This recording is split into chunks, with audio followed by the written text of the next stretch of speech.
सांगाल? आज तुम्ही नवी मुंबईला दौरा केलेला आहे, कसा रिस्पॉन्स आहे? मला असं वाटतं की सगळीकडे संपूर्ण महाराष्ट्रामध्ये आपण बघितलं तर लोकांमध्ये खूप उत्साह आहे.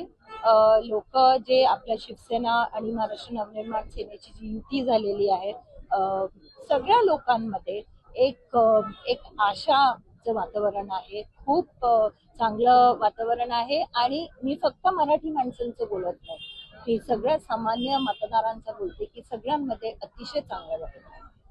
तुम्ही आता भाषणामध्ये बोललात की बिनविरोध निवडणूक हे होते, त्यामुळे मतदानाचा हक्क हिरावला जातो. माझं म्हणणं आहे की हे काय एक छोटा विषय नाही आहे, हे खूप मोठा विषय आहे. आज आपलं एक हक्क, मतदानाचा मोठा हक्क आपल्याकडनं जातोय. आज फक्त आपण हे बघतोय की 70 वॉर्डमध्ये संपूर्ण महाराष्ट्रामध्ये गेलो, पुढे जाऊन इलेक्शन निवडणूकच होणार नाही, असेच बिनविरोध निवडून येणार सगळे. मग कुठे गेला लोकशाहीचा हक्क? आणि आज एक हक्क गेलं तर पुढे जाऊन किती आपले अधिकार जाऊ शकतात याचा विचार करणं खूप गरजेचं आहे. काही सत्ताधारी आरोप करतात की ठाकरेंनी कमवलं, पण सत्ताधारीच सगळे जे उमेदवार आहेत ते विकत घेतात. कोणी कमवलं कोणी नाही कमवलं, मला असं वाटतंय की जे सत्ताधारी आहे, विशेषतः भाजप आणि शिंदे सेनेला भ्रष्टाचार आणि कमवल्याचं बोलण्याचा काहीही अधिकार नाहीये.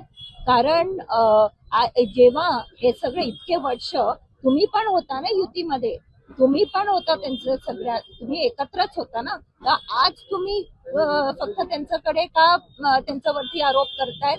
आणि विशेषतः आता गेले इतके वर्ष तर तुम्हीच सत्तेमध्ये आहात, मग पुढे जेव्हा तुम्हाला प्रश्न विचारले जातात, तुम्ही विकास विकास करतात आणि त्याच्यावरती तुम्हाला जेव्हा अजूनपर्यंत विकास का नाही झाला आणि तुम्हाला प्रश्न करतात, तर तुम्ही दुसऱ्यांकडे बोट दाखवतात.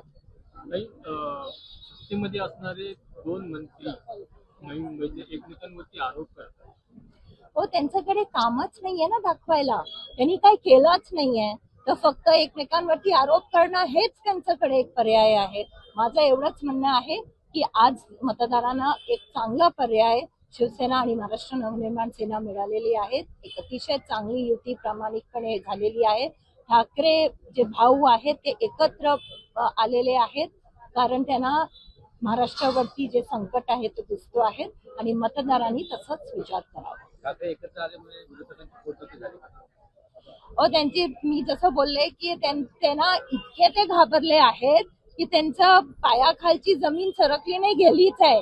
त्यामुळे हे जे सगळ्यांना विकत घेणं, आज ते जे उमेदवारांनाच विकत घेण्यापर्यंत पोहोचले आहेत, म्हणजे ते घाबरलेच आहेत ना आता कुठेतरी. आणि विशेष म्हणजे त्यांना माहिती आहे की मराठी माणसं एकत्र आली तर त्याचा परिणाम त्यांच्यावरती काय होईल ते त्यांना नीट कल्पना आहे, त्यामुळे हे सगळं होतो आहे. सध्या मुंबईमध्ये युपी मधून जे प्रचारासाठी माणसं आले,